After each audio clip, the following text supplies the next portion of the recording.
Welcome to episode 2 of Wrath of the Righteous. I'll jump into the Discord channel with the players in just a moment.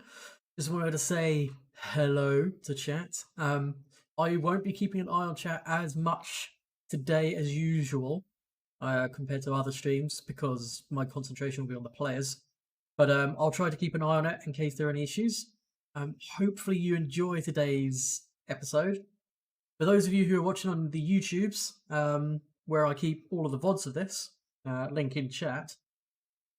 If you could leave a comment if there are any issues or if there's anything you think I could change or amend, constructive criticism is always welcome. And I think, without much further ado, I'm going to jump myself into the channel with the players and we'll get the ball rolling. So, we just channels.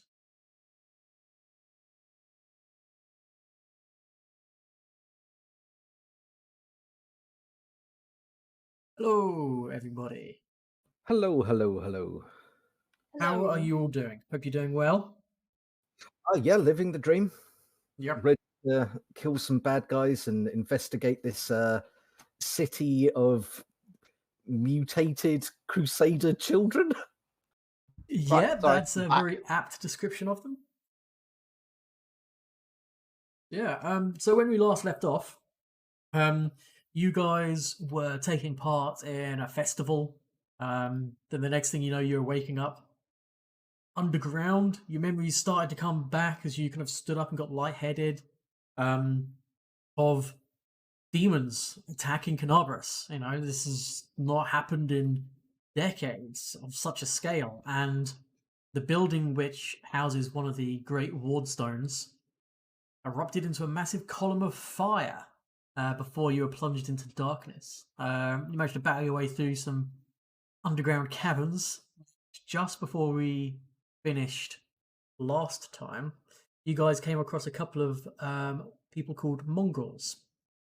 They are, as you've discovered, descendants of the first Crusaders, and they are kind of corrupted by the demonic essence of the World Wound. One of those individuals being Lan, who you can see there's a token for on the screen now. You are currently trying to make your way back to their home called Neathholm, but the path to it, there is a new opened crevice that has appeared before you. Lan expresses dismay at this being here, and he's now very much concerned for his home, and he's worried that what could have happened. And just to reiterate, the chasm is 10 foot across, 70 foot wide, and it's 30 foot deep. You have with you 3 NPCs that fell with you from the surface. You have Aniva Tirabade. She currently has a broken leg. She's mostly healed, but the leg needs to be reset and more powerful magic to get her back to normal speeds. You have Aravashnael, who is blinded. He was very recently blinded from the fall. Again, he'll need much more powerful magic to sort that out. And then you have Horgusk Worm, which you guys don't really get along with, but he is a survivor nonetheless. So, over to you guys. Well, Aravashnael, if we just stop here, you stay here, just sit down on this rock, we'll have a brief rest while we work out what's going on. Don't worry, nothing to worry about. motion at the others like, don't panic him. Just don't move. Just don't walk forward or anything, right? Because it could end up being very, very bad. I mean, like, Agreed. it would be Yeah. That looks very far down. Okay. Right, so where is the place that we're meant to be going? Is it down there or across here? Because either way, it's going to be a problem, right? Across. Lan points directly across to an opening on the other side of the chasm. He goes, "It's that way. We Right, need to get okay. across this." Right. Does anybody know the local sort of layout of where are we, in fact? Like, how far out of Canabras have we come? Like, does Yeah, so know? Lan speaks up. He says, "With these caverns, they're deep under Canobras itself. You're still under the city proper. Whatever is happening above has it caused the tower to collapse on my companion, and it clearly has opened up this chasm. This chasm wasn't here when we came earlier, so this is newly formed. Neathholm's that way. We have to get back. I mean, if this has happened here, who knows what could have happened to Neathholm?" Right, Champ, I just walk up to like the edge of this with my big glowy sword, Yeah. have a bit of a look, Mhm. and then kick a rock down there just to see how deep it is, and go. Yep. Deep. It takes a while. You hear a little bit of a clattering, and you think, "Okay, that's not too deep," and then you realise it just hit the side of the wall. You wait a little bit longer, and then you hear it go ding, ding, ding, ding, ding. Right, I think he's got a good idea here. If we push lots and lots and lots, I'm talking like lots of rocks down there, eventually it'll build a bridge across, right? I think that, this, what was your name? It was Champ, right? I think you have Yes. a good idea here. So if we can build a bridge of some kind, it doesn't have to be rocks down there. That's the only thing I can think of off the top of my head, like, well, quick, being spontaneous and all. But if we could build a bridge, I don't know, maybe I could throw someone across. I mean, I'm willing to try it. I mean, throwing someone across, I'll throw, and then, oh no, how do I get over? Because then there'd be nobody to throw me. I don't know about this. Well, I have air on my side. How far across is it? It's only 10 foot across, so it's Okay, not yeah, no problem. a Can very I- long jump for a particularly athletic person. They could probably jump it. The problem you have is you have someone with a broken leg and someone who's blind, and Yeah. it's 70 foot. It's 30 foot deep. So if they were to fall, it'd be a sizable chunk of health lost. Yeah, but if we get like a rope or something, could that help? To, as in, go across the chasm or go down the chasm. Across. Yeah, no, having a rope and kind of like trying to like shimmy across. Certainly a plausible way of crossing. Is there like any trees or wood or Big stalactites, mites. Make Stalactites, me that's the right make me a perception check. one. Sure. Hold on.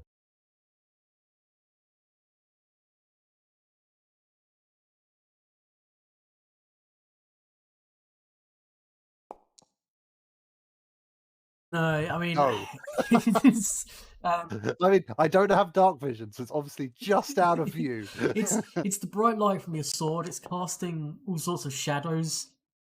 God, which Hold on, I need to make it brighter, obviously. yes, that kind of Yeah, like very dark. harsh, strong, clean white light is casting really solid dark shadows on the other side, which is making it kind of difficult for you to really see across there. So I could get across with one end of a rope. And is there anywhere around here we could secure the rope to this side?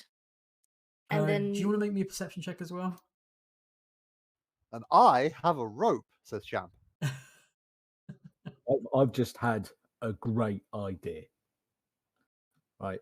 How about we go around it. Okay, Paige. You spot that there are two perfect anchor points for you to attach a rope to, and they appear to be maybe only 20 foot, maybe only 15 foot apart on either side of this chasm. Perfect. And yeah, they would be rock solid anchor points for you to tie each end of a rope to. Okay. So yeah, I'll ask if anybody has a rope and point out that hey, there's an anchor point there and then one over there, and I'm confident.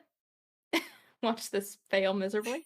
I'm confident that I can get across myself and then tie the rope on the other side, and everybody can use that. Okay.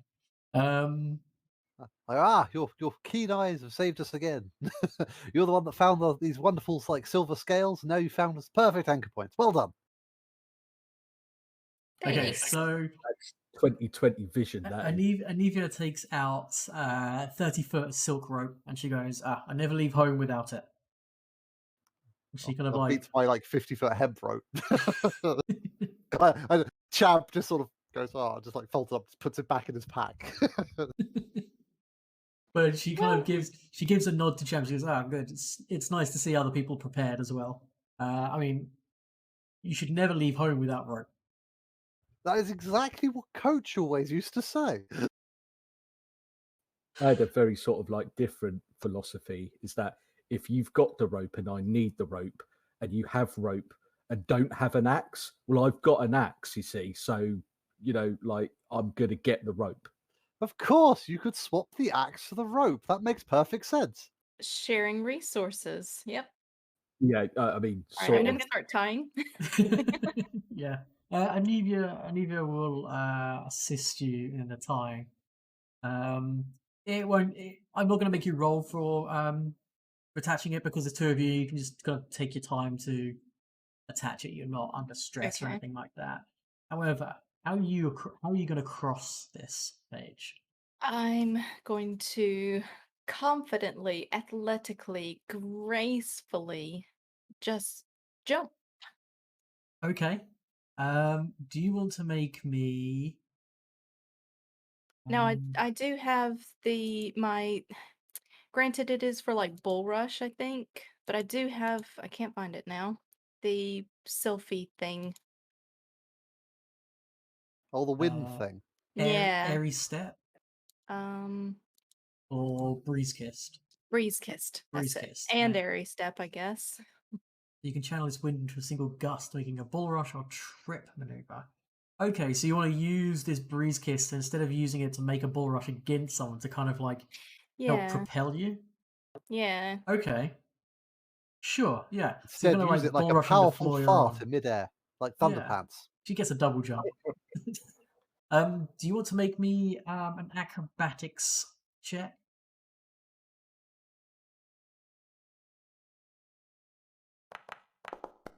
Yeah, Champ's just gonna keep his the Terendelev scale of cloud walking. He's just gonna ready that as like Vanetta does her leap, So just in case. she runs. She goes to jump on the very like lip of the chasm. However, the lip she pushes off on breaks beneath her feet. Champ, Yo, can you make me a reflex. yeah, maybe a reflex save. So if you get this off in time. I knew that was gonna happen. I knew it. But we got like bless going or something, don't we? Yeah, Like, we have bless by bonuses. Torag. Does that matter? Bless you. It's already taken into effect. Bless, I don't believe gives you to. Beats. Fear effects, I think. Yeah. So unfortunately, Does she hit and then I levitate her back up? unfortunately, she's like out of view before you manage to like. You go, oh fuck, oh where's? You kind of like look at her and go, where's the scale? Where's the scale? Where's the scale? Oh shit, it's in my Fumble it hand already. slightly, like, Oh, oh, shit. too late. Oh no. However, of all the people to fall down, thanks to your racial feat of airy step, Yeah. you may ignore the first 30 feet of any fall when determining fall damage. So, whilst you do fall, you take no damage, and you're just at the bottom. God. So While you're you're fine. down there, is it worth you crossing over and climbing up the other side? Yeah, I think plan B. My bad. Grim is going to sidle up to the blind guy and put a hand on his shoulder and sort of lean into his ear and half whisper in the tones of the obnoxiously loud, right, so what's just happened is she's just taken a header over the cliff, right? Yeah, that's right, hasn't. And she's just plummeted, right? I think she's still alive, right? We're gonna have to figure a new way out here. Do you're like one of them ones that magic types, right? Do you have any spells or things that may help us get across this sort of like chasm thing? Because I don't want to fall down like she just did, because that looked painful.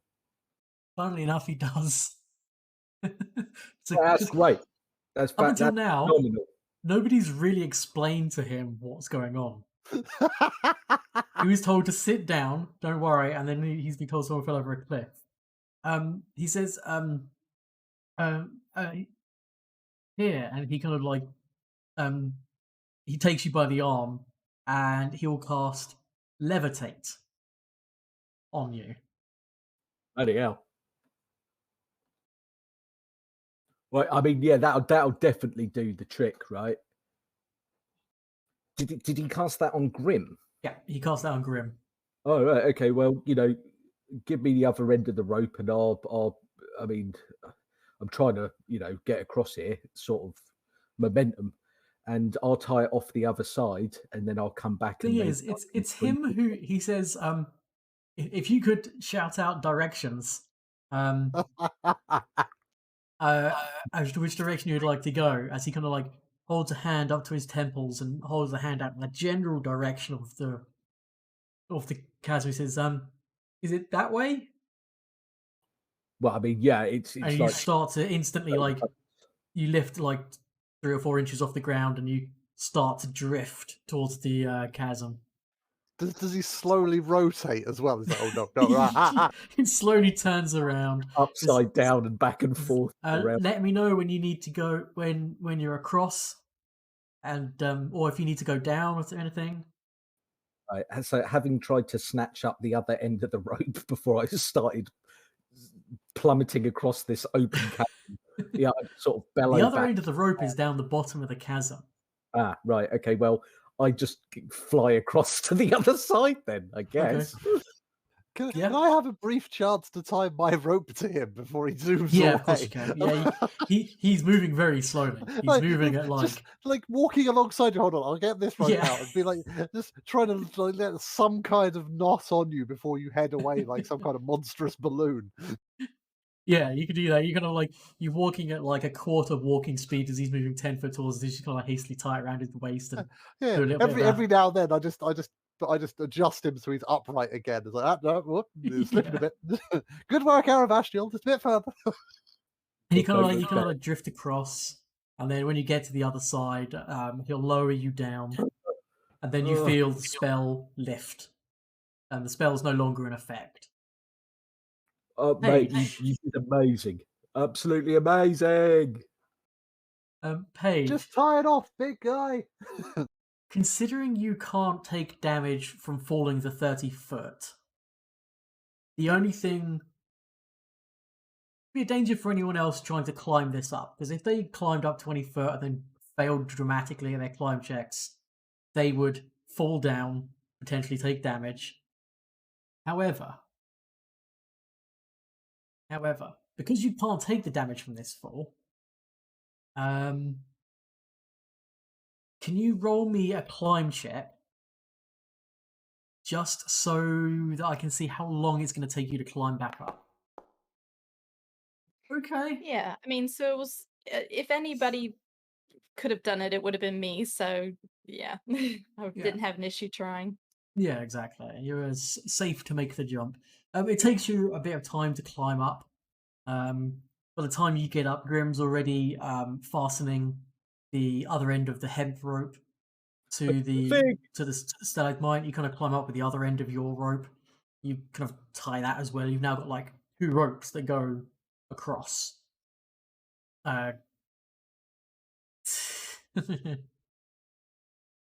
Um, how are you going to get across? How are you going to get the Anivia is going to climb across. She's got a broken leg, but she Yeah. just has. She basically wraps one leg over and then kind of goes upside down. Yeah, I'm assuming falling she's some across. kind of like fightery, roguey, athletic-y type. Yeah, she can get across. Even though she's got a broken leg, the broken leg, whilst not hurting anymore, is just like unset correctly.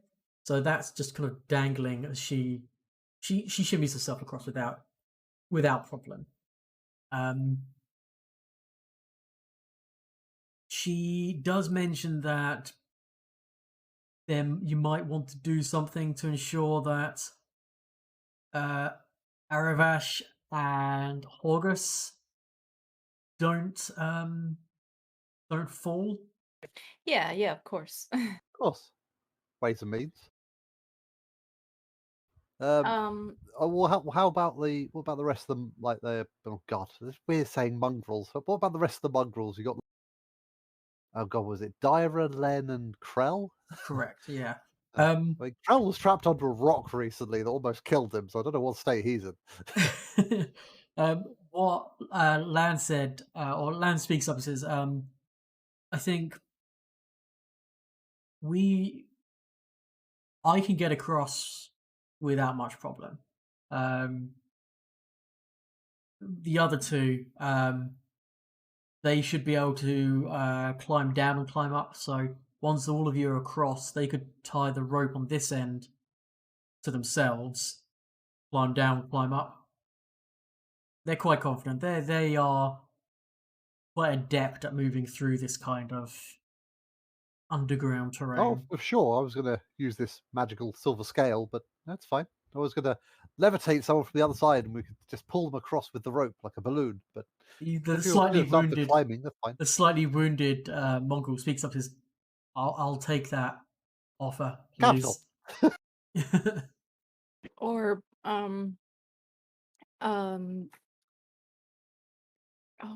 Aravashniel, like if he's, how confident do you feel, Aravashniel? Says, We've got a rope here. If people can give me clear instruction onto where I'm going, and he kind of like says, I'm very limited in the spells I have left at my disposal, and he kind of takes out a necklace, and he kind of speaks something under his breath to it, and says, should be able to levitate myself across, but I will require guidance. Well, like the scale, like Champ scale, he's like, I'm pretty sure this has 2 more uses today left in it. So we got 2 ropes. So whoever the 2 who are least well off, I think the final step is they have the ropes tied to them instead of these anchor points, and then I levitate them across with this scale from the other side. Obviously, I'll be over there. Okay, Lan says, I can tie the rope to. He points to Horgus, this man, and then he points to Arabash and to this gentleman, and then you can pull them across. Of course. So, like Horgus, that fine with you? You float across, or like a balloon? Be very relaxing, I suppose. He kind of speaks of this somewhat undignified, but needs must, I suppose. Yes, very well. Of course. Well, it was definitely more dignified than climbing across like a scampering monkey, yes, or a pirate.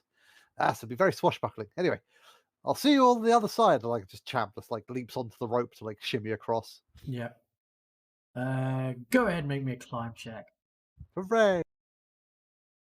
You get big bonuses because you got ropes.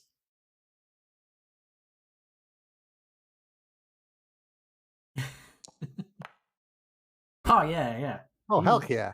I climb as well as is possible for Champ to climb. Yes, this is like this goes back to your training where you had to wear like full pack and full armor, and you just had to like Yeah, climb back obstacle course across. across like all the mud rivers and things. It's Yeah, fine. it was, Yeah. it was And this one doesn't even the have crocodiles in it. yeah, exactly. Yeah, it's fine. It's just a drop. It's just a fall. You've fallen loads of times before. Yeah, you gotta fall down and get up again. That's a vital part of the training. Exactly. Sometimes they knock you down 17 times a day just so you can practice getting up. Septimus will climb.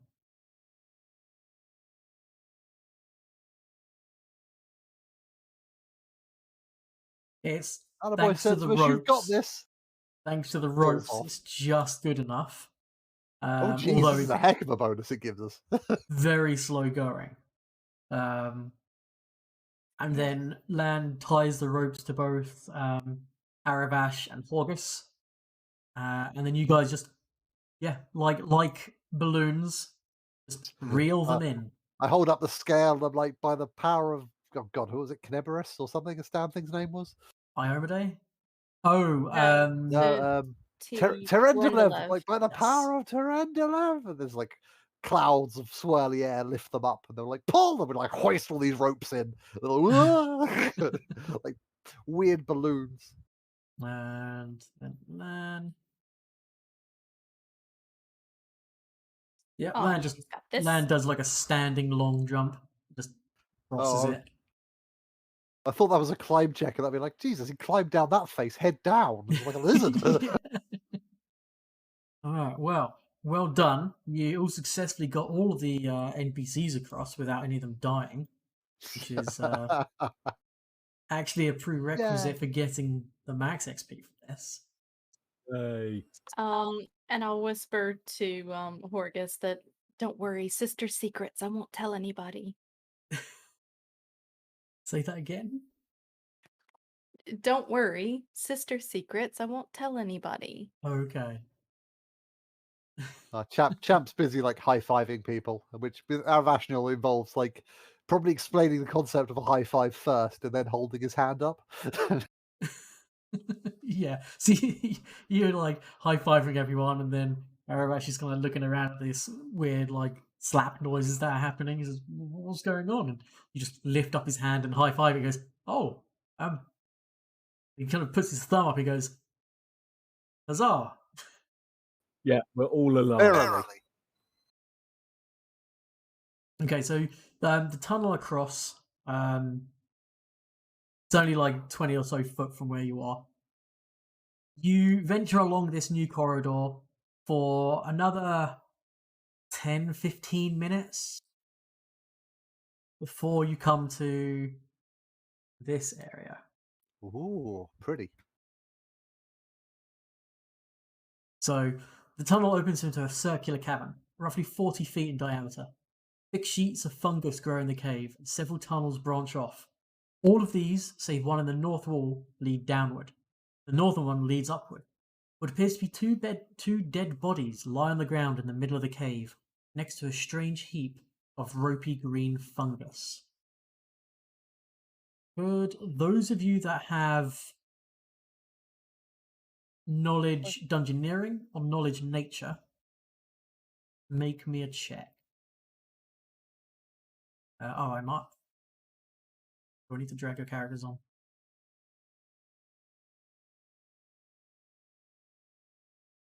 Yeah, I don't have a character on here.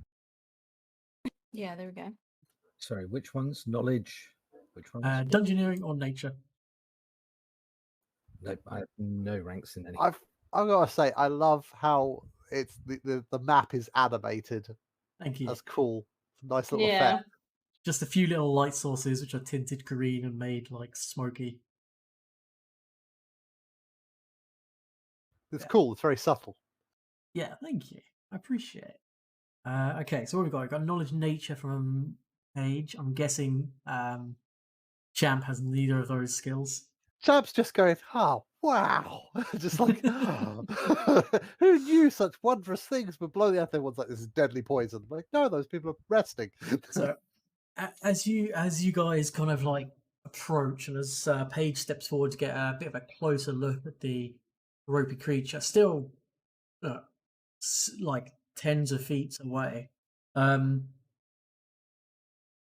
the mongrels warn that this cave ahead is one they now rarely use because it's become a den for a particularly dangerous fungal creature he calls a spore coffer.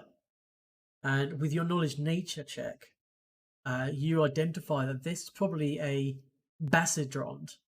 A basidrond is a plant creature that, as the name they've given it, spore coffer, they have deadly spores that erupt from it. Can everyone make me a perception check? Also, quick question: Mhm. Did we brought the rope back with us, right? Yes, Okay. that's I correct, just yeah. wanted to make sure we didn't just leave it. Well, your perception skill rolls are on point today. It's Wow. like Champ is distracted by the beauty and majesty of nature. Yeah, you can't really spot. Yeah, it's like it's just sat there. There's two dead bodies right at its feet. Grim, can you make me a survival check? I can try.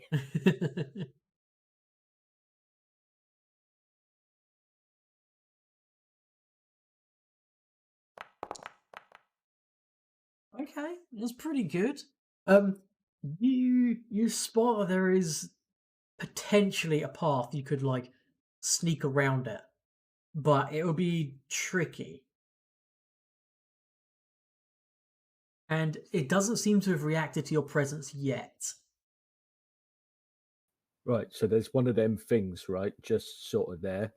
Now, we may be able to sort of go around it, which is what I suggest, because, things with coughs, if it's got a cough, then you get a cough, that's how it works.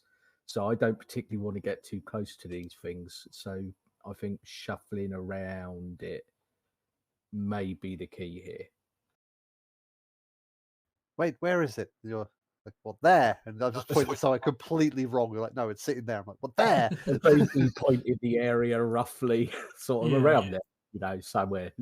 There it goes. There. What, behind the big group of mushrooms? Yeah, I mean, it practically is one of them. Oh gosh. Okay. Yes, we should try to be careful and quiet, probably.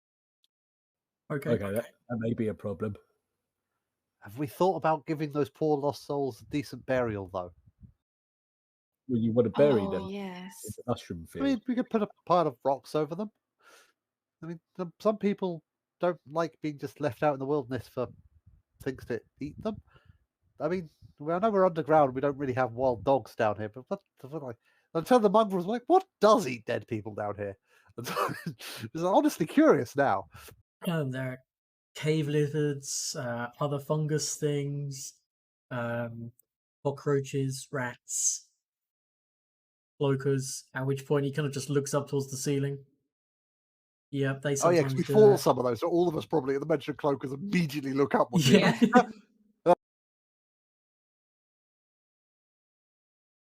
Right. Okay. Well, I guess I should lead and take us around it. I mean, if you really want to bury them, I mean, it's kind of guarding the bodies. They're kind of close to it. So I think if we start messing with its food, then it's not going to be happy. Because, like, I mean, how happy would you be if somebody came and took your porridge away? I mean, if a person needed it more than me, and that's just like this deep furrow starts to appear on Champ's face as he starts to think about things for a while. Okay. Can I? I'm not talking quietly because I need the mic to pick me up. But Yeah, you're Paige will stage whispering. quietly whisper, like, "Can I remind you that um we need to be quiet?" Oh right. Oh, yeah, right, yeah, yes, yeah, of course, yeah, yes. Does he sense us? Can I tell if he kind of or it? Doesn't seem to be any reaction. It's still just this ropey mass of fungus just there Right, next to these two Aravashniel. unmoving bodies. We're going to sneak very quietly past a monster that may have killed some people.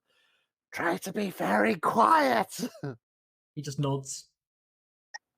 Okay. And everyone, all the NPCs kind of go quiet.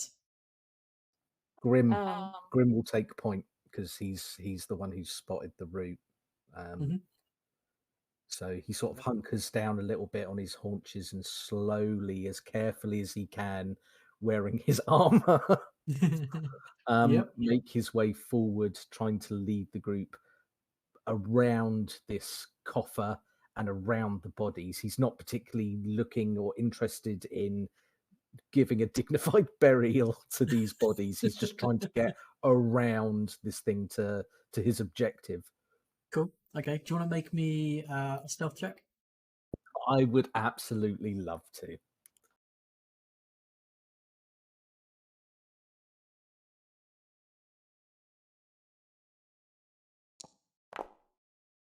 Oh my wow. god. Good thing you rolled a 20. nice.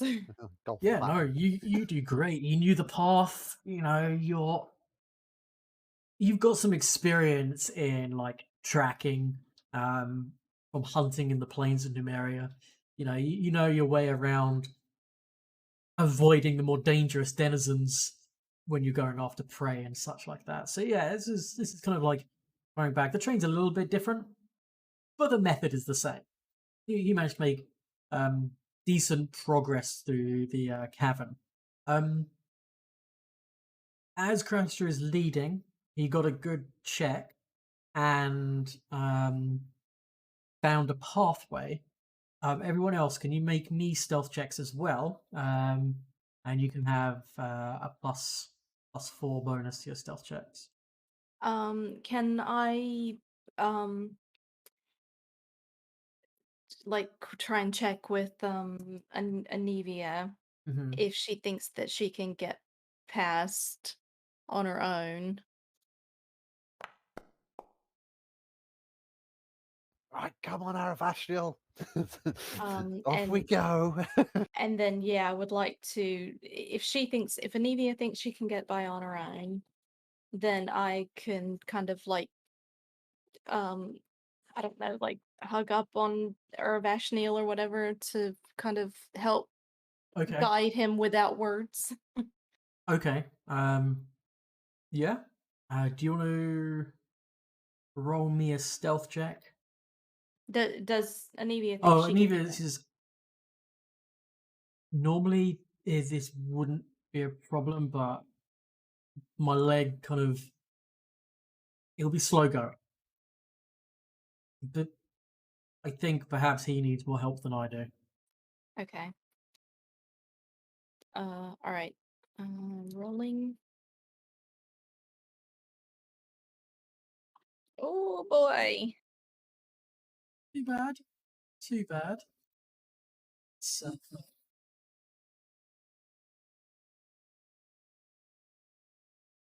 your stealth check.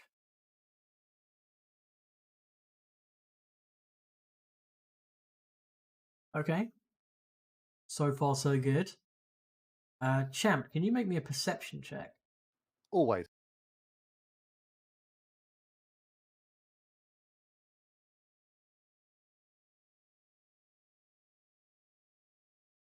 Sorry, sometimes I have to press the buttons on the screen twice for it to do something. I don't know Choice. why.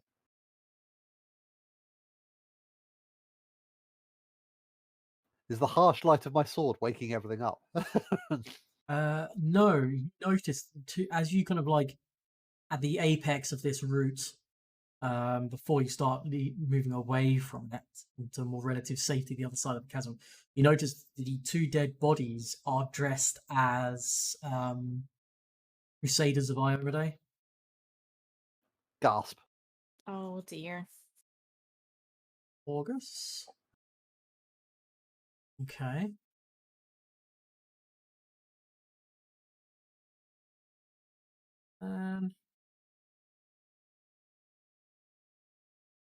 Okay. So you all kind of like get past, and at no point does this thing seem to have reacted to you at all.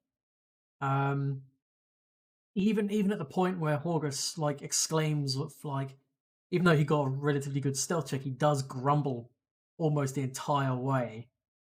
as he's stepping over like the mushroom covered floor. He's like, it's disgusting. Glad to be out of here. Ugh. Ugh. It doesn't react one thing. Is it alive? Or did we just do all that to sneak around a dead thing? Make me a perception check.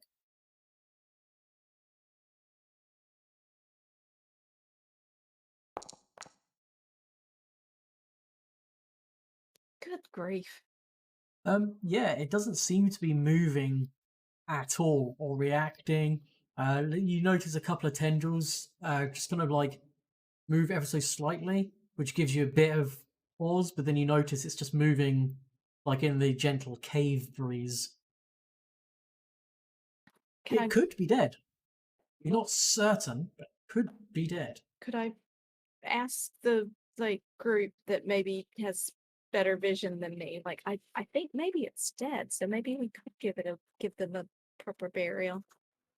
Oh, capital, says Champ. Just starts heading over to go get the bodies of these two crusaders. No. Someone else thinks it's dead. Oh, No, dear. don't do it. So, as you start going towards it, nothing happens. Oh, thank God. It's fine. You do indeed find this ropey creature is dead, and so are Get the close to two it, poke it a people. bit. Yeah, it's dead. It looks like it was killed by one of the Crusaders. Janetta, your sharp eyes have helped us again. It is in fact completely dead, he says, poking it with his sword. Well done. No problem. Glad I spotted that. Like, you're part of the party as far as Champ's concerned. Is you have the best eyesight. Let me. Okay. Yeah, I guess since it's not dangerous, then well, is it dangerous? Is there like, with my knowledge of this thing? There are two dead bodies right next to it. I would guess, right, that is pretty bloody dangerous. So when it's alive, yes, it's definitely quite dangerous, as it can actively cause these spores to burst forth from it, which are not a healthy thing to inhale. Not to mention the fact that it can do some just serious physical damage to you as well with its attacks. However, it is most definitely dead. You can see that it's starting, like parts of it starting to turn black and drippy, like a mushroom, like a ink cap nearing the end of its lifespan. Gross. Champ, can you make me? Do you have knowledge religion? I have Law Iomade. I don't know if that carries over. Make me a Law Iomade check.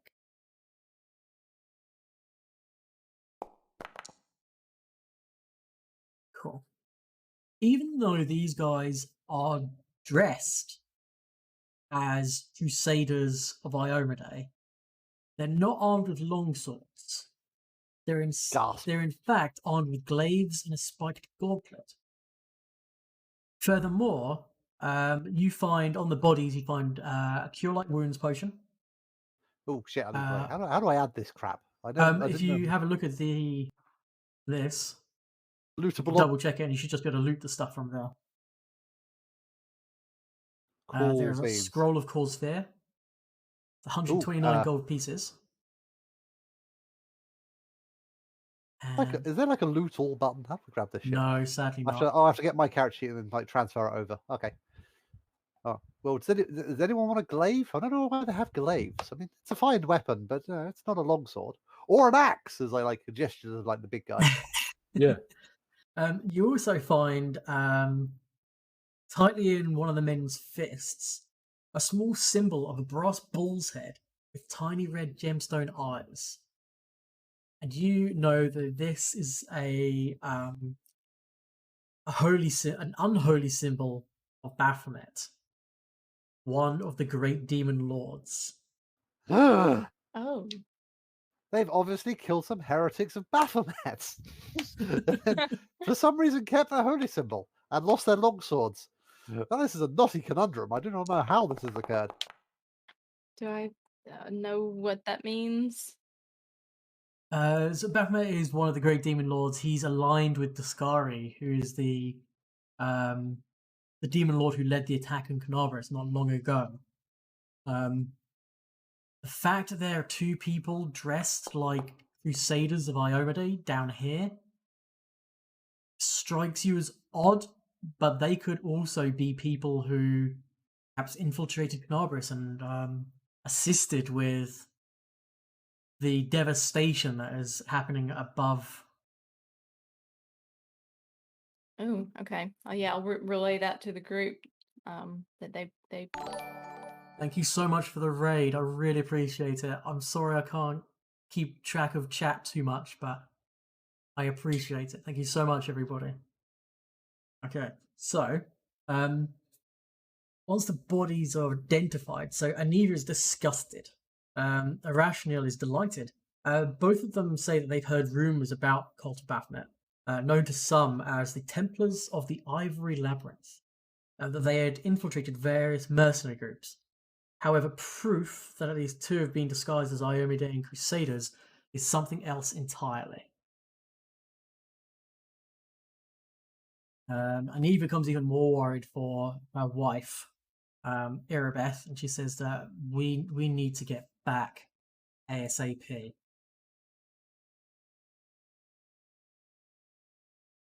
Yeah, so agreed. This is not a good sign.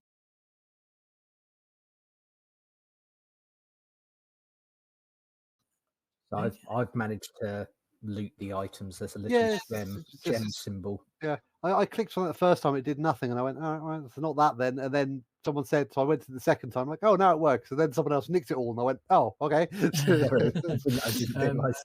It's weird. Sometimes I click on things on the screen here, and I swear they do nothing the first time I click them. I'm blaming it on the Yeah, push to that's talk all right. thing I'm having to do. Now I've got to figure out how to transfer this to you. This is where it's going to get You interesting. can, if you want to Cassius comes up and goes, "Mine!" if you want to transfer it, if you look in your inventory, you find the item you want to drag. You click and drag it onto the person's portrait. Simple as that.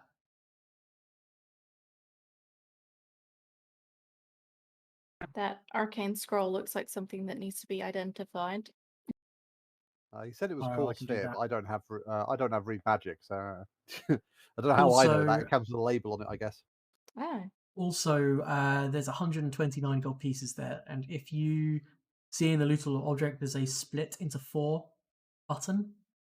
You can click that, and it will automatically distribute the gold between you guys. Where's the split into 4 button? Under the loot table, like if you double click on the bag, in the bottom left-hand corner, you see that? Double clicks on the bag. It now says lootable object, inventory, biography, currency, blah blah. It says 129. I click on the diamond for 129 gold pieces and just says like loot. There we go. I can do Now it. it has 1 gold piece loot. Cool. Yeah, there you go. Cool. I didn't see like the split by 4. I could Not a problem. literally could not see Yeah. what you were talking about. I don't think we have that option. Ah, secret DM tools. There you go. Learning. Transferred everything over to you. Thanks, buddy. Welcome. Okay.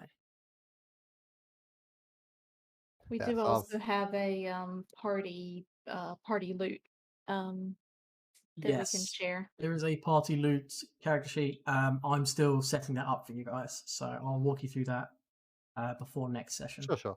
That'll eventually be whatever bag of holding we get, I suppose. Correct. Yes, exactly.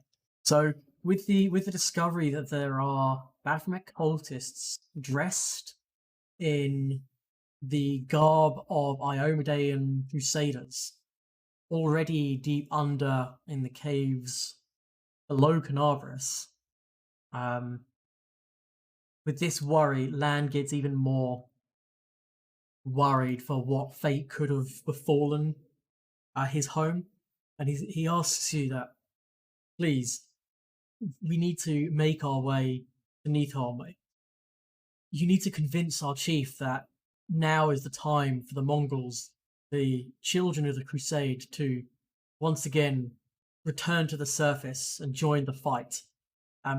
He's a He's a weary, worried man. He may take some convincing, but surely, if not now, then when?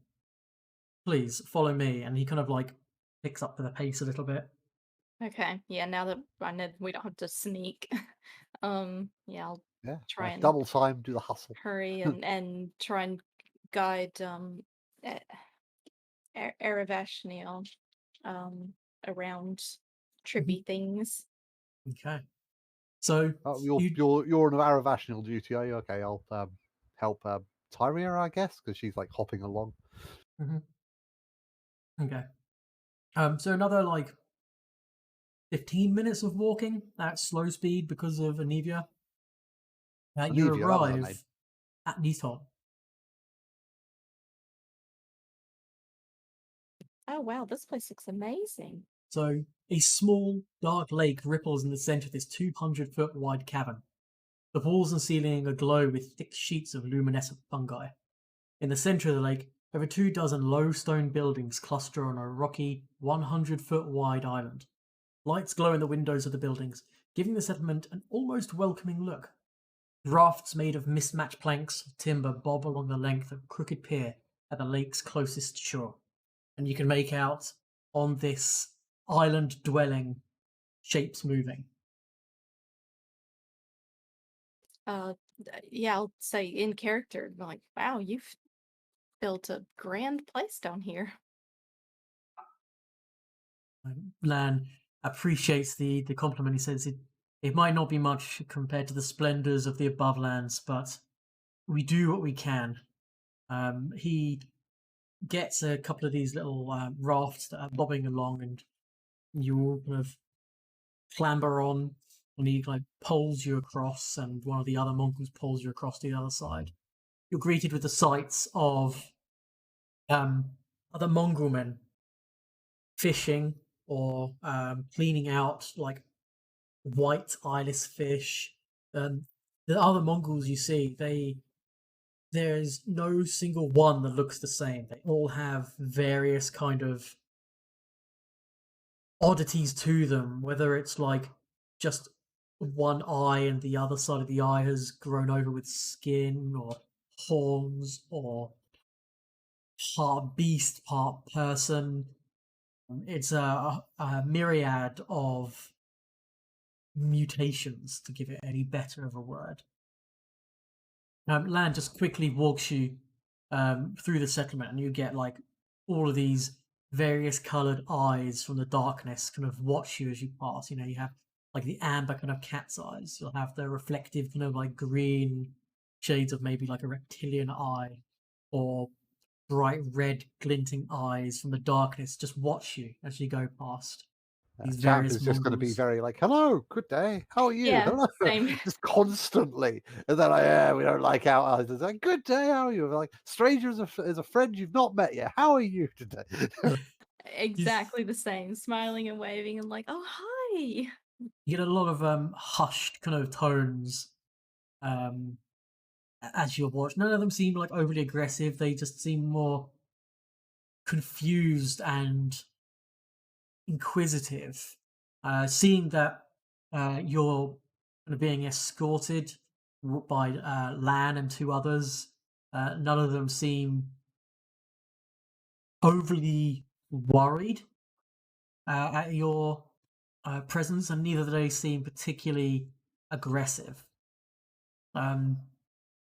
As you kind of make your way to the center of this village, there's a slightly larger hut made out of wood. And Lan says, "If you could just wait here, I'm just going to go and summon the chief. He'll want to hear what's happening." And as Of I said course. earlier, you could What fine yet please rustic convince him. architecture you all have here. Yeah, but you get a closer look at the kind of the buildings, and they look ramshackle at best. Like it's made from like driftwood and various debris that's probably made its way down here.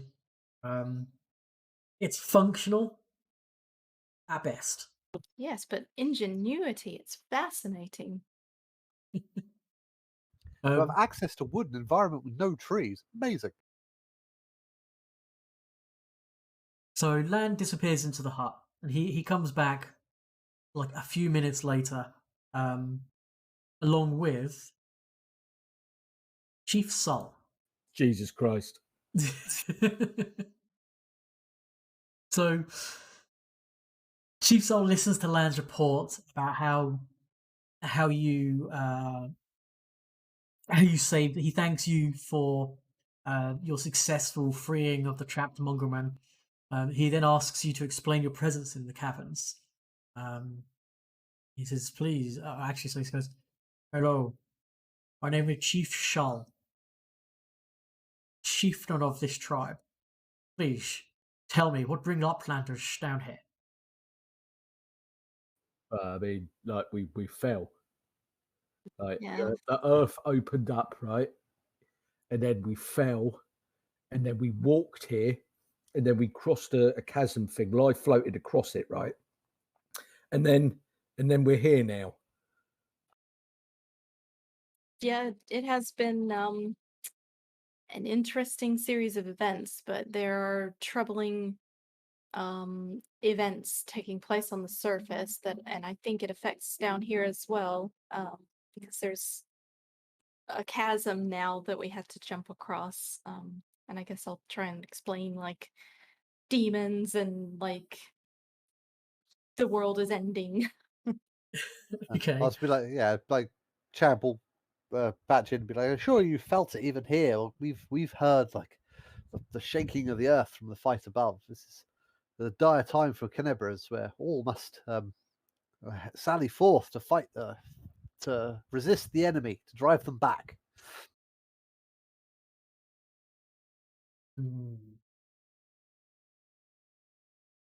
Wow. Me and my kind were freaks in the eyes of you Uplanders. Your ancestors, our ancestors helped drive back the demons of the First Crusade. We want the demons defeated as much as anyone who lives above. But we cannot just abandon our homes down here. Sure, we know we would be met with aggression, distrust from those above if we were to simply emerge. Yeah, people do have some unfortunate ideas, but Oh, hold on, someone wants to talk to me. Okay. Listen, having listened to what's being said, Grim feels it's his moment to test his diplomatic skills, right? Cool. So he sort of shuffles his way to the front of the group and looks at Chief Sol as as hideous as Sol is. Yeah. Grim will lay, one hand on his sort of shoulder and say, "Now look, listen, right? If you don't leave here and take up the sword, right, Canabras, right, gonna be destroyed, right? And then once that's happened, it's going to happen to you down here because there won't be any Canabras above, right? So it would only make sense that it would happen to you. So I understand that you're worried, about your looks, right? Because I mean, let's face it, you don't win any kind of pageants or anything. yeah, Right? but we need to But we can help dissipate those unfortunate ideas. exactly, right? Like she's very good at seeing, he's very good at talking. I'm particularly great at many things. I had too many to list, right? If we go first and let people know that you're coming to help, then they'll greet you with open arms because you're the descendants of heroes, right? So technically that makes you half heroes at least, in my book, as at any rate. Yes, Okay. heroism flows in your blood, your thick, sticky blood. Okay, so Champ and Paige, can you roll me diplomacy checks to aid Grim as he does Oh the God, diplomacy he's check? the face man. I love it. We're all in so Okay. much trouble. So Go for it, Like Grim. the entire time, Champ is behind Grim doing like thumbs up and like yes, like nodding enthusiastically. So you're going to get a +4 to whatever you roll. So go ahead and roll a diplomacy check.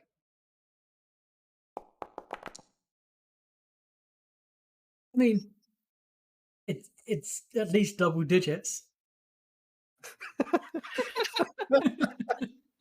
Look, for as hideous as you are, I think you'd be accepted up there, right? Like if you came out and we came out first and we said, yeah, okay, they're really ugly, but they're the descendants of heroes, that I think they'd be willing to accept you. And quite frankly, it looks like we probably need every sword, right? Or axe or club or mutated arm, that we could get our hands on, quite frankly. And for some of you who don't have hands and have tentacle things, that'll be acceptable as well. And also, appearance has absolutely no bearing on ability. Champ, with his high charisma and dashing good looks, like fervently agrees. So Chief Shull, he deliberates for a moment. He clearly thinks hard. I mean, surely you're those willing- who charge forth under the banner of Omade will always be welcomed as crusaders in these lands. Or Desna. Or Before yes, we even can- Desna with their fine butterflies. Yes, butterflies. Yes. Before we can make our way to the surface, we would need some kind of assurance that we would not be cut down as demons, hideous freaks, as the Uplanders often call us. If I prepare a message for you to take to your leaders, if you deliver our message to your leaders and they can agree, give us safe passage to join in the fight, then very well, we will join.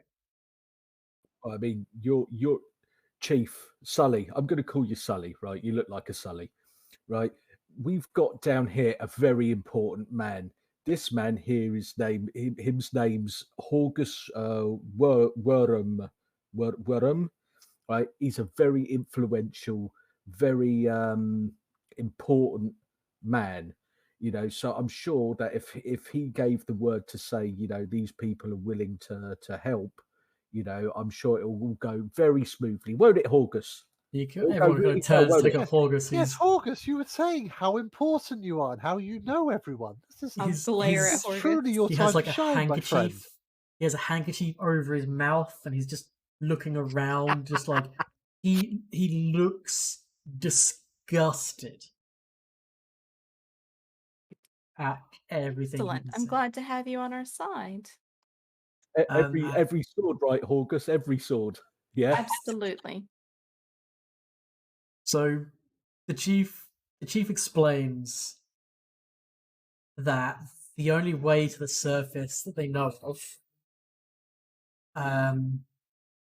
or the nearest route to the surface lies to the south. But this exit is guarded by a tribe of Mongols who do not have the same opinions as those of Nithon. In fact, this smaller tribe, which he contemptuously calls the traitors, he believes have been consorting with some of the more ill-intended surfacers. They have had some of these ne'er-do-wells come to their camp at one point, trying to get them to turn their back on their Crusader heritage. So far, the chief and his tribe have simply ignored these traitors. But he says that this time has passed. He says, if you agree to destroy these traitors and make your way to the surface and bring word of the Mongols that they pledge their aid to the crusade, the chief promises that if you were to return with assurances, then he and his tribe, those are the other tribes he can muster, will ascend to the surface. He says that he doesn't have enough soldiers to spare with your endeavor to deal with traitors. He needs to send his strong fighters deeper into the tunnels to gather the other Mongol tribes. And once they receive word from the Crusaders above and welcome them, then all the tribes that are still loyal to their heritage will return to the surface to aid, and however they can. Lord Chief Sal, if your wisdom, you feel we are the best to fight those who oppose our viewpoints and are preventing Knebris from being saved, then yes, we will obviously muster forth and slay these traitorous ones. Isn't that right, folks? Right, gang. My party of brave adventurers. As I turn around to everyone else. So I'm sorry, I'm getting a bit confused here. He wants us to go kill some people, right? Mhm. I'm just very clear on that, like dead, like put them in the ground, Yes. right? And then we go up, we drop off a note to whoever's still in charge upstairs, and then come back down. And if everything goes swimmingly, then he comes and helps. I think we need to get a note from upstairs and then bring that note back here as well. There might be 2 notes involved. Okay, Correct. that's a He lot wants of reading. assurances that they will be welcome and above. In the meantime, he will use his fighters to gather all the tribes of Mongols scattered in the caves. Yeah, that sounds like a good idea to make sure that they're prepared. And just a question about the ones that you want us to deal with. It, I understand that you don't think it will work. Sorry, I'm trying to get my words together. If we could talk them into turning back and coming back to the correct path, would that be acceptable as well? They have gone against their heritage. They have cavorted with the abyssal forces and those that worship it. You can try, but I believe it's a complete fool's errand to attempt such a thing. Sounds like a good Okay. case of choppy axe time to me. Yes, but I have to try. I can't just tear someone down without trying.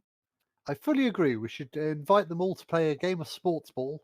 Get united on that front, and if they can't even be united by the uniting force of sports, then I'm afraid there'll probably be no help for them.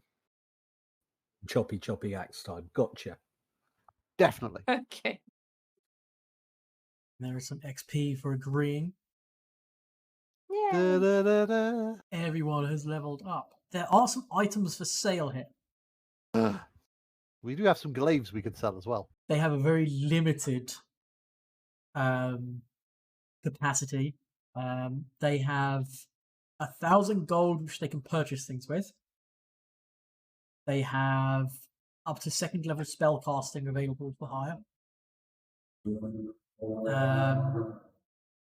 There's a Ring of Protection +1, Elemental Gem Earth, which is like a one-shot use summon Earth Elemental, a +1 Buckler, and 8 +1 arrows for sale. Oh, a buckler. Yes. I was like, a butler? Yes, please. Not just any butler, a +1 butler. And I think you guys, I think you guys can use Chief Sol as a shop now. Ah, nice. Cool. Well, we've got these glaives and masterwork chain shirts we could get rid of. Unless anyone wants them. I think you can drag them onto him and it might sell them. Ooh, well, let's live and learn. Yeah. Maybe not. Okay. Do I gift them to him? Try. Oh, wait, I can put it in the dancing light, a spiritual weapon, or the party loot. Okay, never mind. I'm old and nothing works. I don't understand. Oh, while we're messing about with inventories, Yeah. I will suggest that we perhaps trade scales around to the best suited person for the scale. But surely I'm fated to have the one that lifts me into the air, which is the one I received. Yeah, it's just the one I handed to you. It's fine. We can trade them around. They're not Exactly. That is the touch of destiny. well. I mean, mine is like sacred weaponry, and weaponry is not really going to be my wheelhouse. I don't know what mine does. To be fair, it's pretty. It's slightly tingly when I lick it. um, yeah, yours gives you protection from, well, once per day you can cast resist elements, but only against electricity or cold. But yeah, I guess it's kind of cold and tingly to the lick. Kind of like licking a really cold battery. Yeah, that's exactly what I thought it'd be. When you lick it, it does make your hair stand slightly on end. That could be its power. That's It pretty does make cool. you look slightly more intimidating. That could be it. It gives you the power to cast fear into your enemies. I definitely want to keep this one then. If I Well, lick it before battle, right, and then Buy the glaives off you. I'm giving you the gold and got rid of them from your inventory. I think there's Masterwork chain shirts as well, unless anyone wants them. I mean, I'm good. I have my breastplate. I don't think Those a ones. chain shirt works any better because what's that? Off the top of my head, 4 armor, max four armor, 4 4 dex. yeah, and my armor is, I think it's a type of breastplate. I think. Yes, it's the kind of breastplate, which gives 6 armor, max dex 2, and your dex is only +1. So what you currently have is better for you. is that better than scale mail? For you, Scale is 5'3", I think. That doesn't say. Oh, I you have think it's 5 saying AC? 4 AC. The chain shirt. your Masterwork. scale mail's perfect for you. Comparison. Okay, so I'll keep mine. Yeah. So What about the lady? Does she want some, some nice chainmail? Oh, I've got this Warhammer here. Like, it looks like it's well crafted. I can probably sell that. Like, it's good for bashing things, but it doesn't chop into things, which is where it lets. That's Oh, good the call, my Warhammer. friend. Yeah. They'll buy that off you. I don't know if anything was on Tibbs. I'll go ahead and I'll have a look through. sell that. I'm not quite sure how. Sorry, Septimus, not Tibbs. I'm getting characters confused. That's right. Sepsi. I've done it for you, Grim. Beautiful, thank you. You guys can now level up. Chief Sol says that there's a spare hut which you can rest in this evening, and Anivia and Arabash and August are welcome to stay here whilst you deal with the traitors. Lan makes a request of you. He asks, would it be possible for him to join you in this? The chief has requested that he go raise the other tribes, but he feels that if you were to ask the chief, that potentially he could join you. More the merrier. It's always good to have somebody who knows the lay of the land. I was about to say we have no idea where we're going. Okay. So Lan will join you. So for level up, if you Yeah. go to your summary tab on your character sheet, and then click on the classes tab. Now for Crasta, Grim, are you taking your first level of Ranger? I am indeed. Ranger it is. Let me add that. Are we rolling health? Yeah, but reroll once. Right. Ranger is what, a D10? Yeah, do you want to roll me a D10? Yep, if I can remember how to do that one second.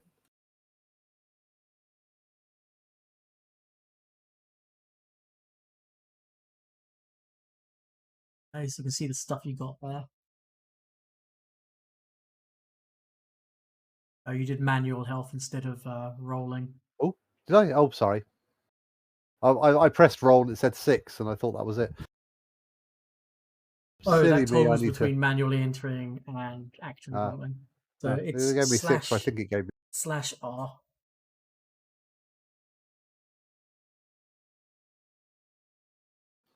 Upped everyone's volume now. Hopefully it's better. Okay. Road.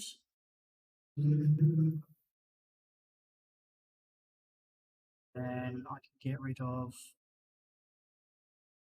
that. That back on. Rid of that. Okay. So the only thing you've got left to do, Grim, is your skill points.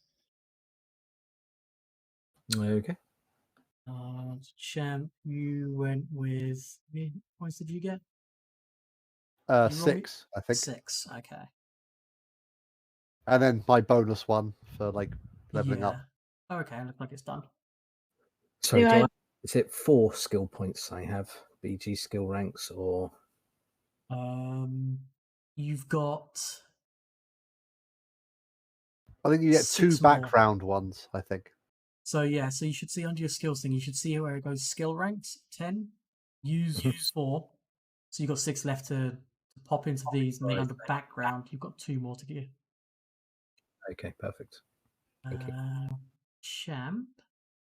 Let me just Yes. check that your Divine Grace is already active. Fantastic. That's all working. Oh, it needs to be turned on. I suppose because you could turn it off. I went evil. Yes. Right. I need to work out how many lay on hands I can have. I think it's 4. You get Well, 0 of / nothing. half your level plus your charisma modifier. What's your charisma modifier? 3? Pretty sure. At the moment, it says like 0 / and then there's nothing after the slash. Okay. You go. Now it should be working. Cool beans. And Paige. Yeah. Do I click on shaman or speaker for the past? You do shaman. And then just click level up button. Okay. And then And Favored. then have the option where it says roll visible. And then choose a favored class thing of either skill point, hit point.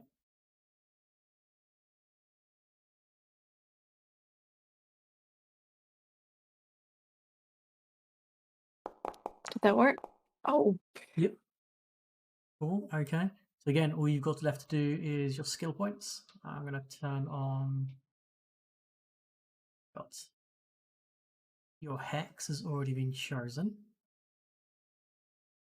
In there, ready for you to go. So yeah, it's just your skill points.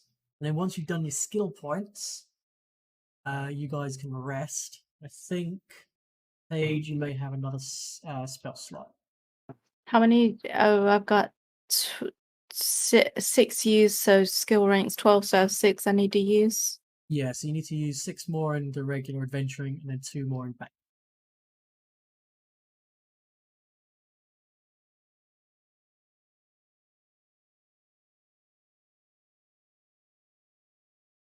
Looking at, were you saying buying stuff? You said there was a ring of protection +1. That's always a good thing to buy. Yes. Okay. Ring of If Protection we've got plus the 1 money is for it. 2,000 gold. We probably don't have the money for it. Between you, yeah, probably not. I mean, I've got 1 less than 300. If everyone else has similar amounts of money, we don't have enough money. Let me check. Hold on.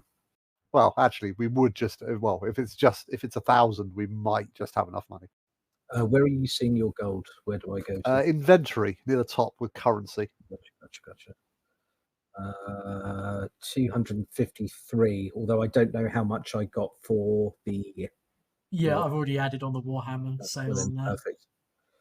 Then yeah, I got this many. Does anyone else want to carry around this like unholy symbol? Because I kind of don't like it. I can do that. Ne-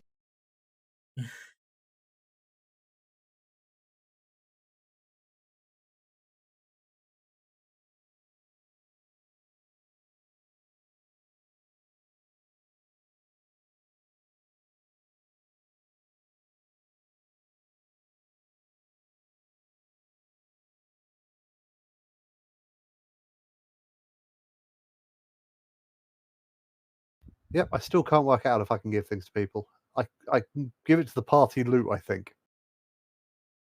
On the actors, where you have the folder where it has players.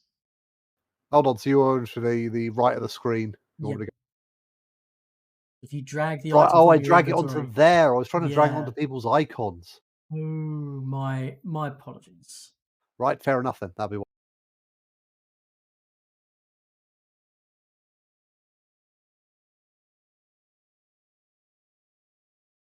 Neat, it works, huzzah. I've learned how to use an interface. Yay! I quite like its red little eyes. Right, that's what I like about it. Oh no.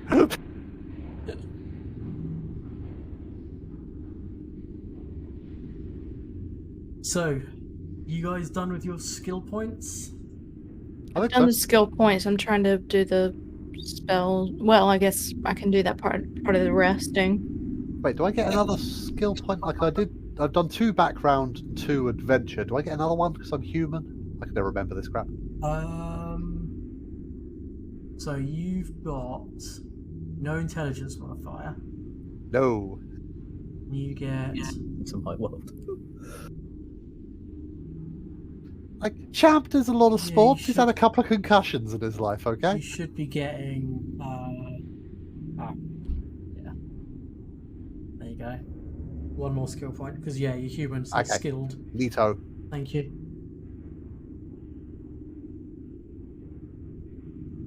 You'd be aware of me just adding that. I will make a note of that and try and fix that so it automatically scales on your level. Sure, thanks, buddy.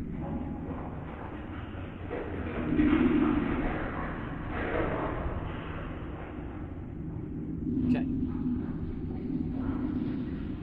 As you hunker down for the evening,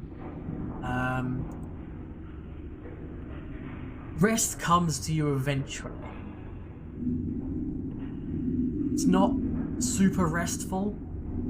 It's uncomfortable sleeping arrangements. But you at least have some modicum of safety. What should we do first? So, as Preston, as sleep starts to take you, you find yourself drifting kind of in and out fitfully, tossing back and forth, and this translates into your dream. And it's a dream you've had many, many times before. It's a dream of a memory. The memory of you being caged, of the red mist falling over your faces. Your companions are separated from you.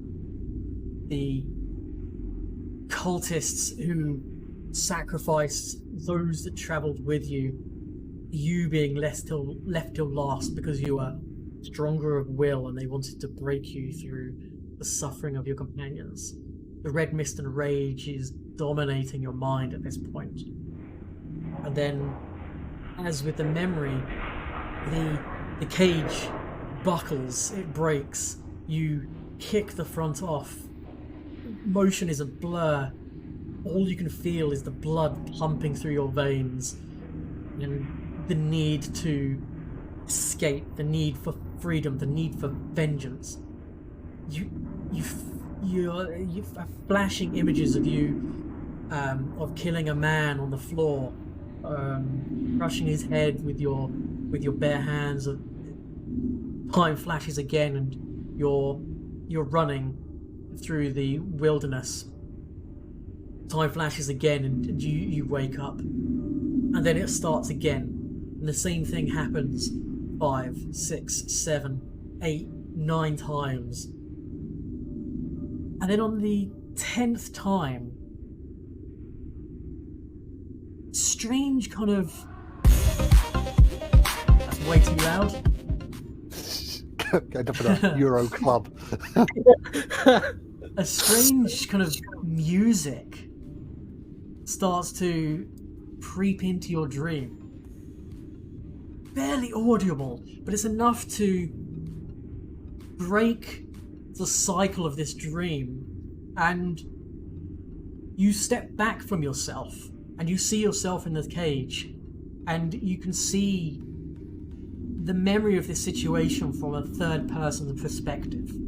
You've had those kind of dreams before, but never had it in this dream.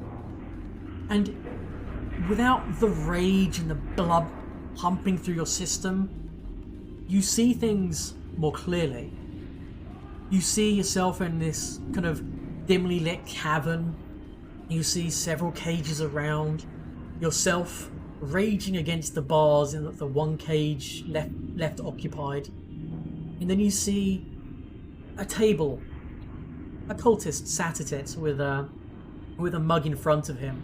Kind of like looks over at you and chuckles and throws a pebble at you, which just elicits more animalistic, rage-filled snarls and shaking of the cage. And then you catch something at the corner of your eye. Something which you don't remember having seen, simply because your memory of this entire event is clouded with the blood haze.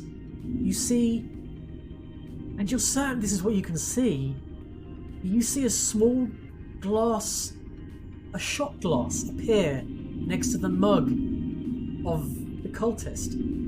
It lifts up, it drops its contents into the mug, and then vanishes. And you could swear you hear the word, "Freedom is needed for all." It's come from somewhere, but you don't know what. The cultist picks up his mug and just takes a big long drink of whatever he was drinking previously.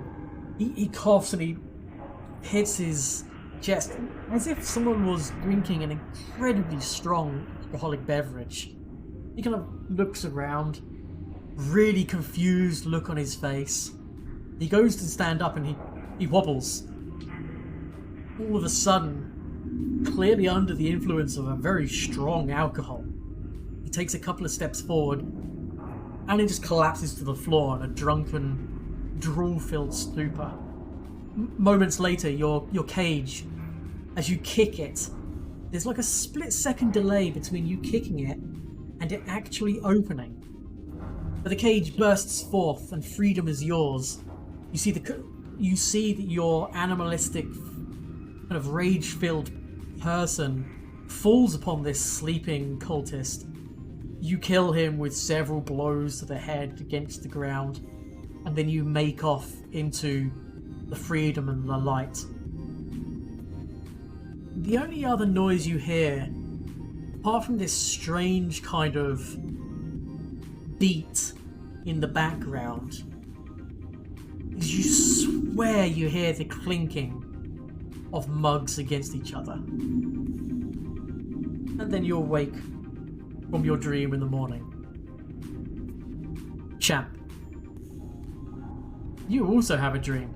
Oh, didn't mean to interrupt your prophetic dream stuff, but Champ was going to be...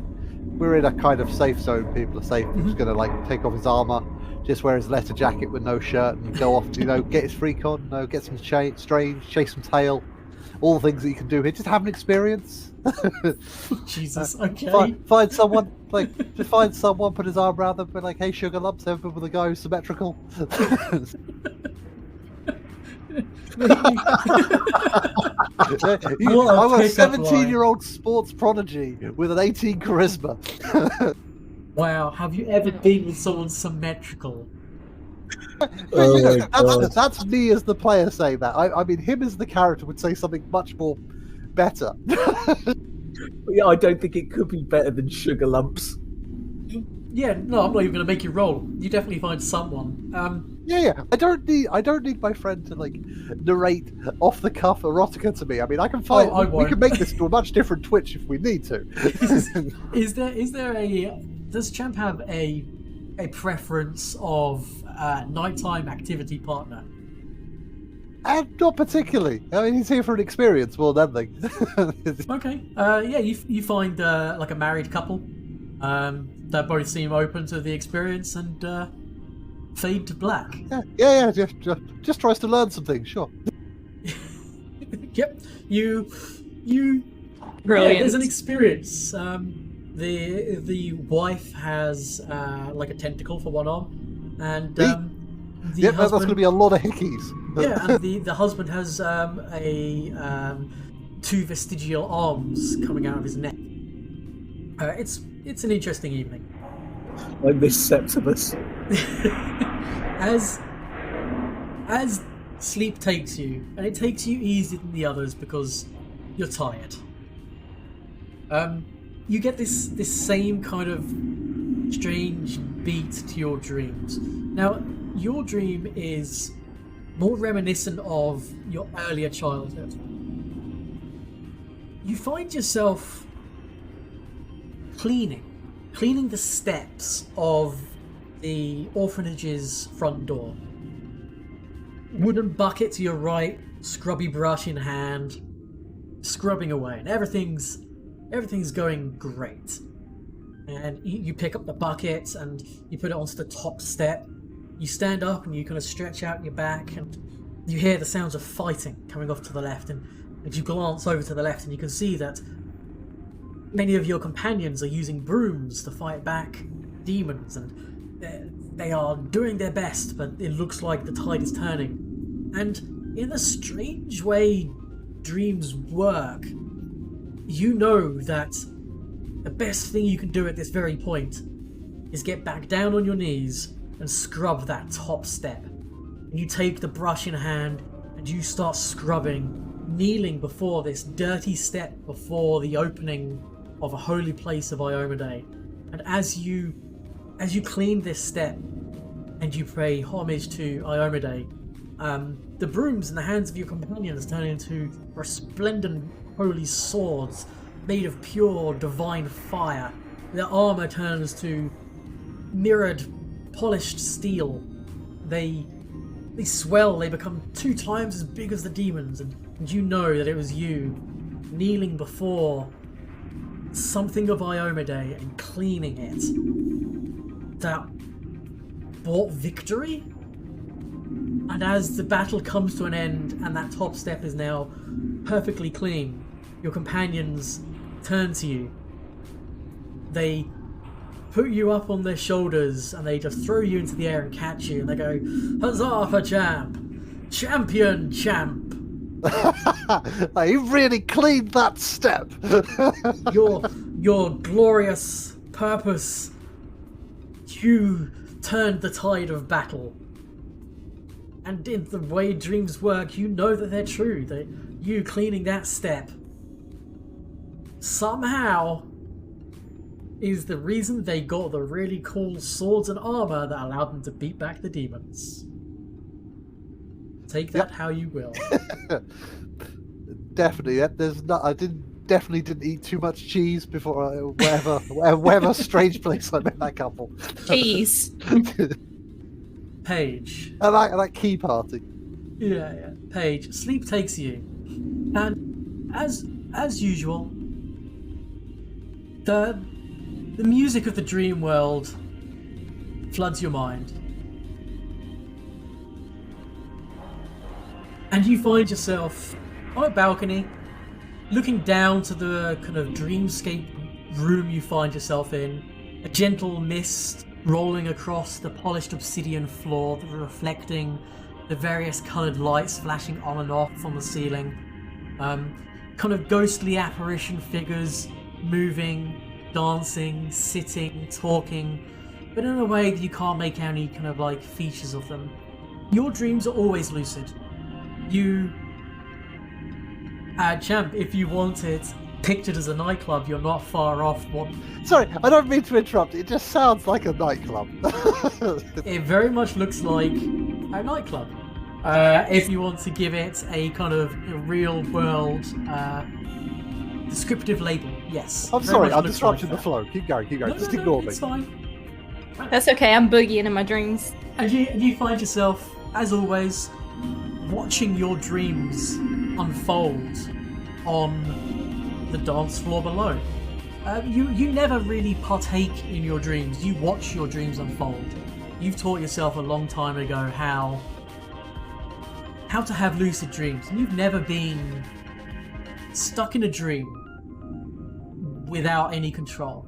So you have so much control over your dreams, in fact, that you watch your dreams unfold, and you see yourself on the dance floor, and you see yourself climbing down a ladder. You see yourself with several other companions, which start to take on a bit more of a solid form. There's one that has smoky hair, takes on a more kind of like champ hairstyle. Slight golden spots appear on his shoulders. There's a much larger, burlier shape, and then there's a slender, about as tall shape as you, with the odd spark of lightning running through its form. And you recognise that these are your companions that you're currently with, and you get the sense that you're linked to them in some way through the dreams. And as you are adventuring through whatever strange, amorphous landscape, you find a small, rusted steel or iron ball. It's about the size. It's about the size of a grapefruit. It's rusted over, flaking bits of metal, and you can see underneath that was once like a solid metal ball. And you get the feeling that this ball has a shimmer to it.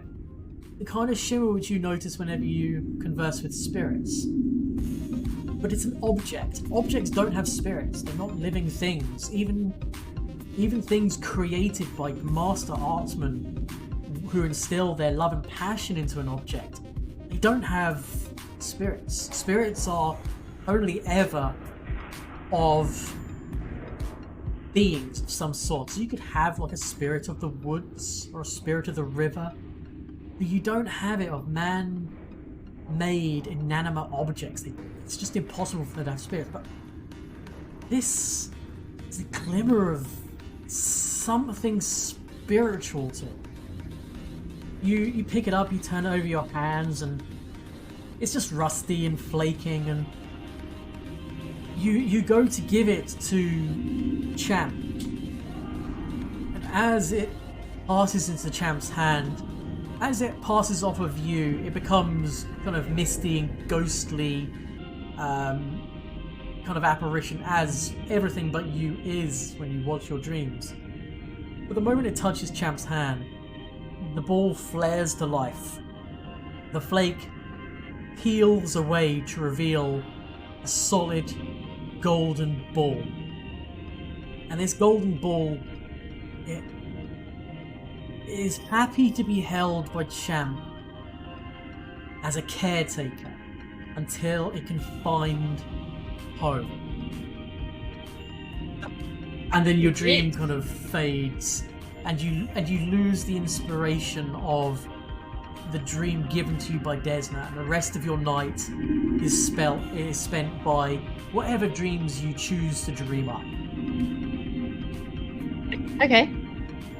And then the dreams lift from you, and you awake the next morning. Do I remember giving Champ the thing? Mhm. Yeah. Okay. Everyone remembers their dreams with crystal clarity. I'll like kind of peek up in my eye and see is he awake? This is probably you catch me like Champ's sneaking not in, there. covered in like Oh, hickeys. yeah, you go. Yeah. This is Oh. like sneaking in, and there's like I'm still wearing my leather jacket with no shirt, and you can just see like hickeys all over my chest in like a line. Not so much Just, like, hickeys sneak in. as small circular like suction marks over the Yeah. neck. Oh, yeah, same thing. Well, good morning. Right, yes, hello. Someone was already awake. I had to pop out for something.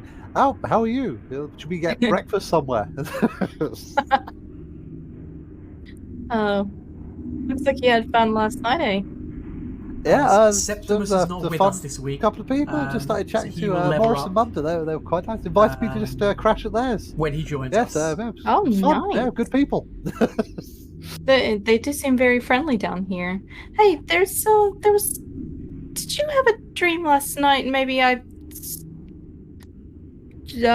handed you something. You're dreaming about me, and he kind of just sort of like the poet just sweeps the hair back a bit, a bit more of a grin. Yeah, I dreamt about all of you. Oh, all of us. Oh, that's Yeah. ambitious.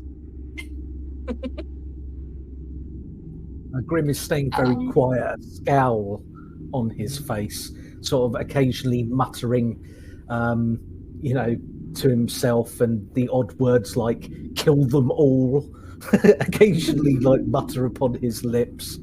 But otherwise, he not distancing himself from the group, but doesn't actively interact like he probably does. The one thing you do. I don't think kind of- Champ notices that from Grim. Like Champ's in his own little world with that sense motive of a 5. Is like, how are you big man? Slap you on the shoulder. You're like, murder, kill, murder. Yeah. Grim, one thing you do kind of like take away from the dream is when the rage didn't have hold of you, you noticed a lot more. Whilst the rage certainly served a purpose in your escape, without its influence, you were far more aware of your surroundings and what was going on. Gotcha. Maybe an hour passes. Some food is brought to you. It's cooked fish. Fish is semi-translucent, even though it's clearly cooked. Smells nice, but its texture is kind of slimy still. There is some sliced mushrooms and some unidentifiable greyish kind of porridge gruel, which is also provided. Champ probably sticks mostly to the porridge, which is probably exactly like the porridge he used to get at the orphanage. It reminds you of home. Delightful. I asked for seconds.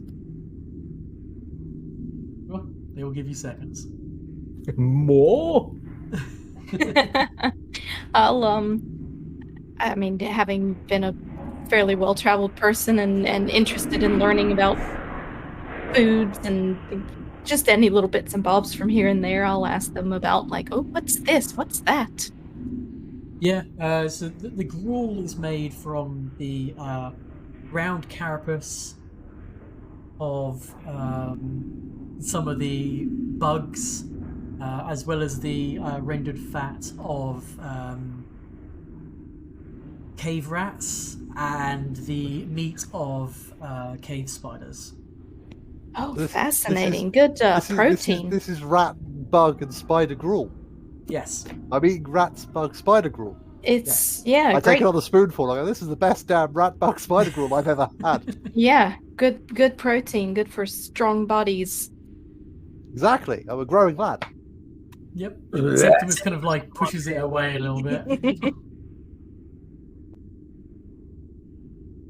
So yeah, about an hour passes after you kind of like risen and eaten, and Lan pops in. He says, "Are you prepared, and are you ready to take the fight to these traitors and make our way to the surface?" How far away are these traitors? Like, are they really far away, or Maybe just an a little- hour's journey from now. Oh, right, okay. And then how far is it to the surface? After the traitor's den, I don't know for certain, but less than an hour most likely. Oh, okay. So we don't need to pack any extra rations or anything like that. Okay, that's good.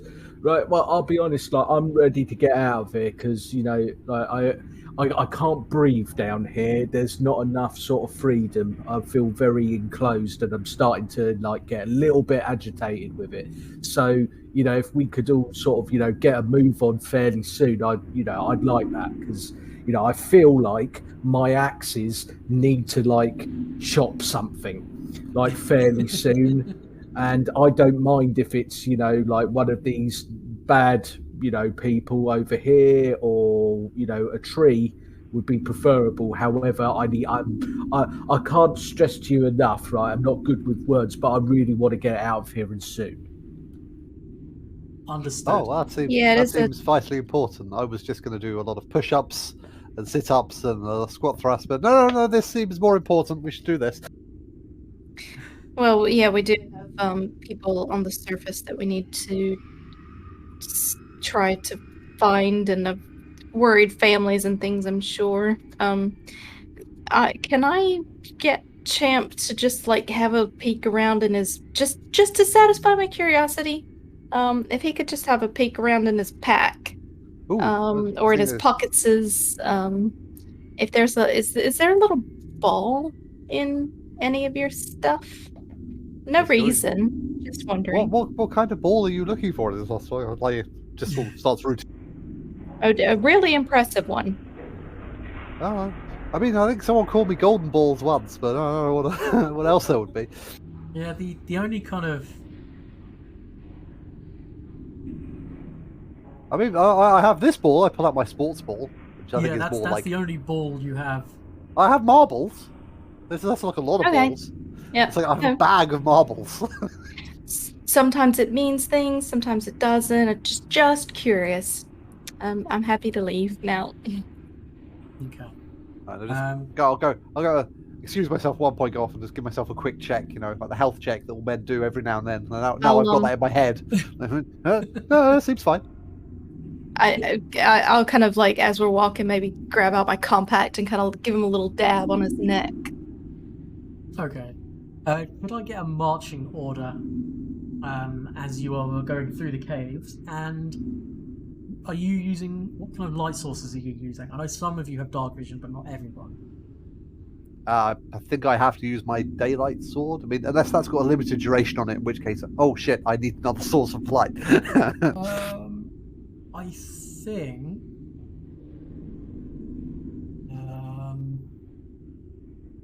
you can use the light spell once per day. I don't know how long that lasts for. So if that's limited duration, then I need minutes per level, maybe. Right. Well, cool. So yeah, I thought that was unlimited. So yeah, I'll just need to use someone's like dancing lights. I have a sun stick, I think, somewhere. Okay. But that doesn't last a huge amount of time. Yeah, I can't seem to drag out a dancing light, but you know what? It'll last forever. Okay, I mean it's fine. It makes it much easier. So yeah, so what's the marching order? Grim will go first. Yeah, I'll go second. Okay. With my sword out, providing obnoxious amounts of light. I'll be toward the back, with the kind of helping. How is Aravash? No, sorry, they both start with A. Anevia's leg. Anevia and Aravash and Horgus are going to stay with. Actually, they're staying they behind. will stay there. When you wake up in the morning, nobody knows where Horgus is. Oh, I was going to have Horgus write the letter of recommendation. That's a shame that he's headed off on his own. I do hope nothing happens to him. Yeah, bit silly to do that in a place unfamiliar. Yeah, I mean, like, what was that name of that fella? Wait, you with the sort of lizard and the horn and what do you call Sol, Lol, whatever you, Lan. yeah, him, right? Have you seen the grumpy, annoyed Horgus one? No, nobody's seen him since last night. I believe he may have tried to make. I believe he's left on his own accord. Right, okay. Oh, well, everyone's free to do as they wish.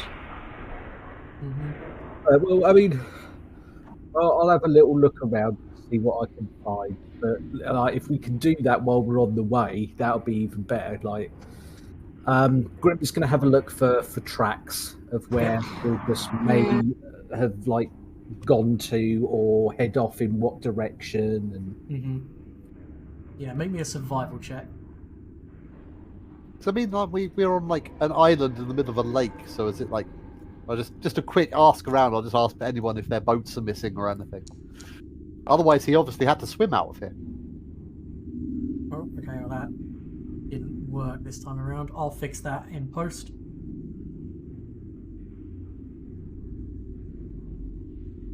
It's Grim. See, so you get okay, so you get 21. So you get 21 on tracking because he's a human. And yeah, you find that some tracks lead to where there was a boat moored up. Then after you guys get onto the other side of the bank towards where these traitor Mongolmen are, you find further tracks of Horgus clearly making his way towards them. As you follow the tracks, they go directly towards where the traitors are. Lan takes up the rear, just make sure no one sneaks up on you. He's armed with a longbow, wearing no form of armor whatsoever. That's when I'll take you. Here.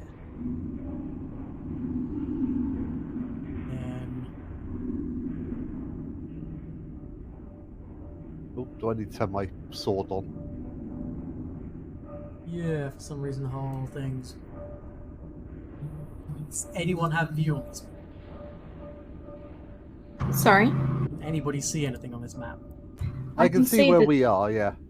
Yeah. It took a while to then suddenly shing out the light as far as it normally did.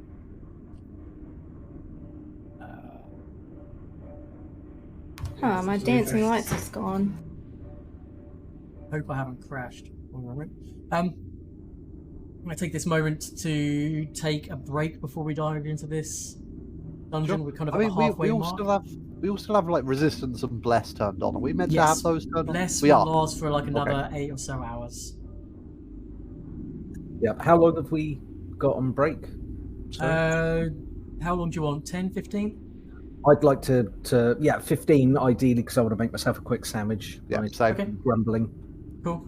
Okay, see you guys back in 15 minutes. So, Got ya? Okay, fast?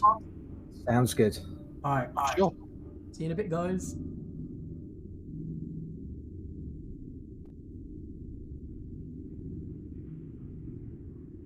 Okay, everybody. I'm gonna do a break.